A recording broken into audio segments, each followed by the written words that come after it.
Hi everybody and welcome back to Let's Play Dragon Quest XI. So last time out, we got the final orb, and we made our way up through the forest, and we've ended up at Arboria, Veronica and Serena's hometown, and of course the town. Basically the keepers of the Yggdrasil, basically, kind of the defenders of Yggdrasil and of the luminary. So in this part, it's basically preparation for us heading up to the area. We need to get to in order to reach Yggdrasil. But first we've got to do a little bit of exploring around the houses. And this is Veronica and Serena's house, apparently. Yeah, they live in quite a nice place. Sorry, Veronica and Serena. Let me just thank you for the shit. CD Therapeutics. And we also got... and there was also a chest that we got... which we got as well. Okay, so this area up here, this won't become used until much later in the game. We've got a good few hours left before that area shows off its primary use. This is the inn for Arboria, but we don't need to rest at the moment. It's quite a nice place, although there's only one room. It's kind of creepy. File of magic water. I think that's the smaller one that just increases your SP, your magic, by your MP by a little bit. Go across here, and this is the item shop. So the item shop in Arboria is basically a combined item, weapon, and armor shop. So you want to get new weapons or new armor, as well as recovery items, then it's all in basically one place. This place also has Arboria also has a fair few books for us to look through. The Architect of the Ancients spent better part of his life on one single masterpiece. Two statues were wedded to each other. Erdwin. Ah. I believe that's a reference to Dragon Quest III, where the main hero of that game was Erdwin. A celestial skein.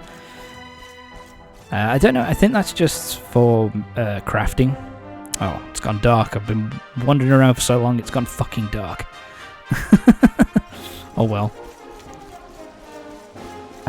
What am I doing now? I think... Oh yeah, I'm just finishing off looking around all these places, seeing if there's any more shit we can find. Memories of Treasure Hunter Volume 5. Pseudonym, Treasure Hunter Extraordinaire. The son of the village's high priest. A beautiful branch. He finally found it. He found the rainbow. Oh, and this is he also found the stone that we used to leave in the first place, that was used in the door of departure.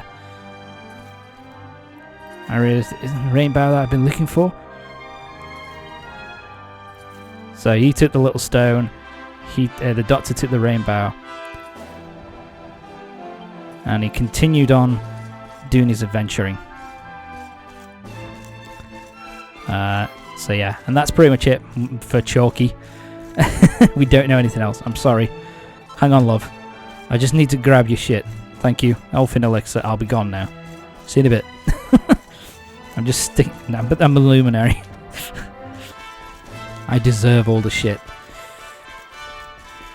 Okay, so now we're heading down to this area here, where there's basically a little area. I thought there was something here actually, like a chest or something, but there's not. The Grove of Repose is just a little grove. There's a lot of trees and a lot of grass. I thought there might have been at least a sparkly spot here for us to get, but apparently not. We've just got a sick child. And again, this area will become important much later on in the game. But for now, it's just like a nice kind of chill little kind of green area. We'll see more about what that... We'll see the significance of... Sorry. We'll see the significance of that area later. I think we're pretty much done, though. Is there anything else? Alright. I went to rest up. Because we had been battling, and I didn't bother to rest. Yeah, and I think Arboria as well is one of the more... I think it's the most expensive... In the first section of the game, I think it's the first third of the game, it's the most expensive area where you can... to spend the night at. We've got a little thing there. It's kind of weird how... Oh, Tom, get it. There's a chest. There it is. Look at that chest. It's so red. Let's have a look. An urn of Saint's Ashes. I can't remember what that does. I think that might be for crafting. I'm pretty sure, but yeah, Arboria is a weird thing in that in most other towns, basically you save at the cathedral or the church of that particular city. Here, this is pretty much the church of Arboria, and you can't save in here. You have to save basically in the bottom in the main square. There's like a priest standing in front of a holy statue. They're incredible. Sorry. So yeah, that's where you kind of heal yourself. So in here, we've got the story of the hero. Yeah, the tale of the luminary, a child chosen by mighty Yggdrasil, sent to save the world from disaster. Our friend here is not the first to be known by that name. No. The first. Yeah, I think this is kind of a way of explaining why there are so many... I think this is a way to try and explain the other heroes in the other 10 Dragon Quest games. It's a way of saying, yeah, they're basically all the Luminary called upon by Yggdrasil to kind of save the world. And the design of the hero here, with that headband and the kind of the blue cloak, that is the design of the hero in Dragon Quest III. Erdrick is, I believe, his name.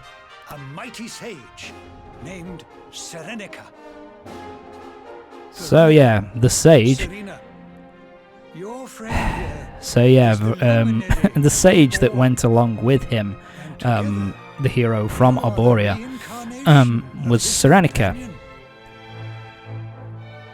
And they believe that Serena and Veronica, the reason why they named Serena and Veronica, is because they believed to be the reincarnation of Serenica, as we are the reincarnation of the Luminary. The latest in the line of luminaries was born to banish.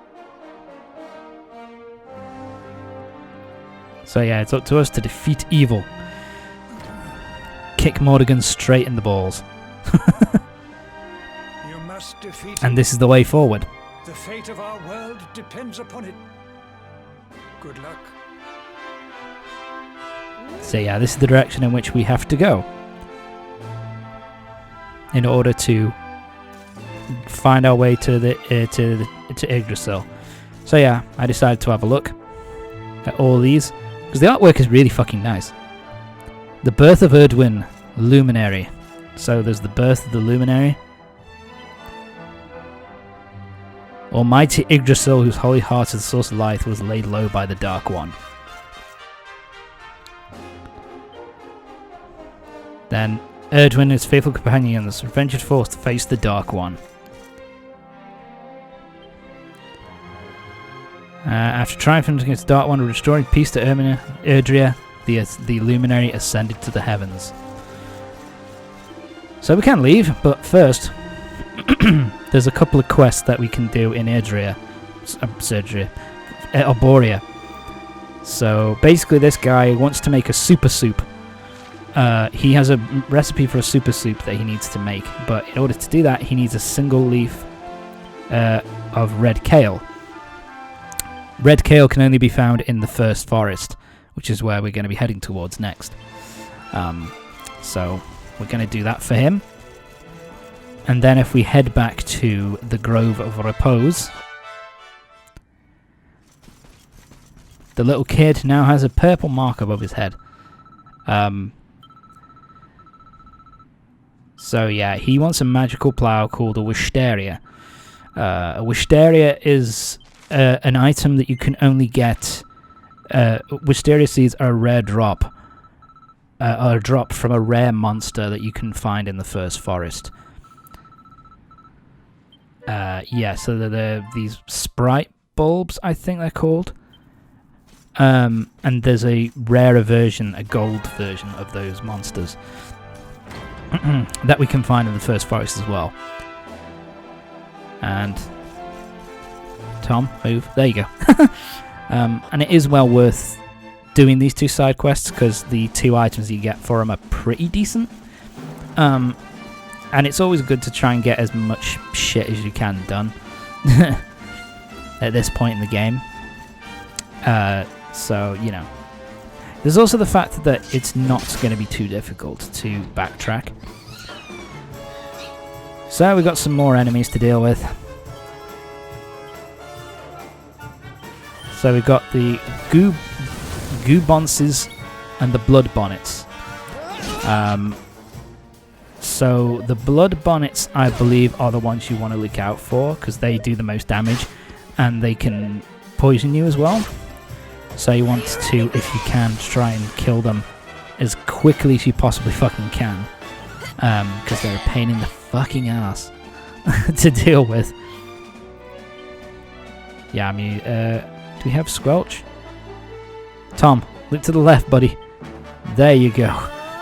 Squelch heals poison. So yeah, useful to do, useful to have. But yeah, get rid of that guy as quickly as possible. These guys, the Goobonces, don't hit particularly hard and can't poison you, and are fairly... They're fairly defensively frail as well, so yeah, it's no problem whatsoever. Just kill these pretty... You can kill these pretty easily, the Goobonces. It's the other ones which are a pain in the ass because they can poison you. Oh, another new enemy. I love their designs, by the way. I can't remember the names. What are they called? Grenade. That's it. Grenade. That's what it is. Grenade. As you can probably tell by the name, they explode. If you leave them on the leave them out in the open for too fucking long, they will explode and will cause a lot of damage. So you want to kill them as soon as you possibly can. Defensively, they're pretty strong as well, but they do drop some pretty good. They do have some pretty good drops, so that's kind of useful. And we've got a mini medal. All right. So now it's time to move on. Oh, it's another one of these pricks. I think we faced off against these before. I'm trying to remember the name of him. What's his name? It's alright, it is literally Cyclops. Yeah, I'm kind of thinking, okay, what do I want to do? I'll kill the grenade first, because it can really cause me some damage. The Cyclops, not too difficult to deal with. He hits pretty hard, and defensively he's pretty strong, but other than that he's nothing too difficult. He won't, cause any status effects or anything, so he's fairly easy to take down, in all honesty. Yeah, you'll want to rest up here as well, just to make sure that you have a place in case you die. You shouldn't do, because there's not too much that can kill you on here, but at least it's a good place to save yourself. Head down here, we've got some platinum ore. Yeah, 2 chunks of platinum ore plus a chunk of silver ore. That's some really good materials there. Some pretty rare materials, and they're pretty useful to get. You can buy them, I think, if I remember correctly.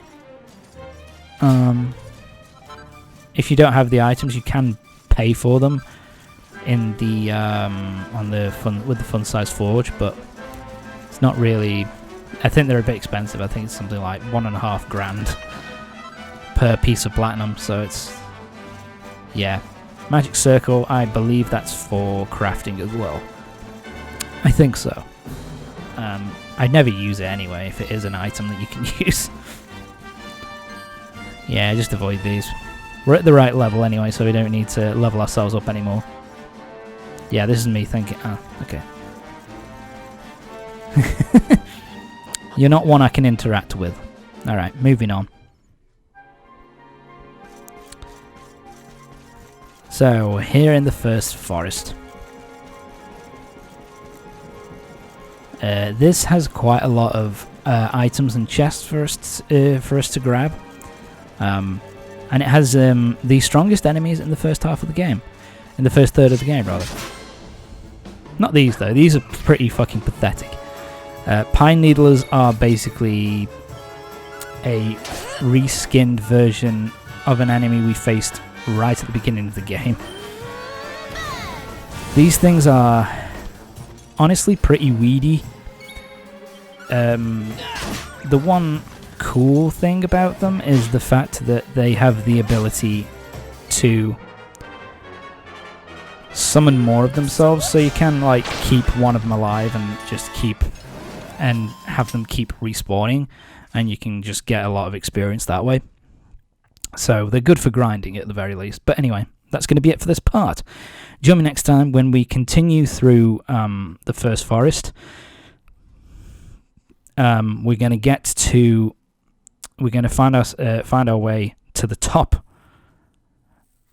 of the first forest to make our way towards Yggdrasil. So yeah, see you next time.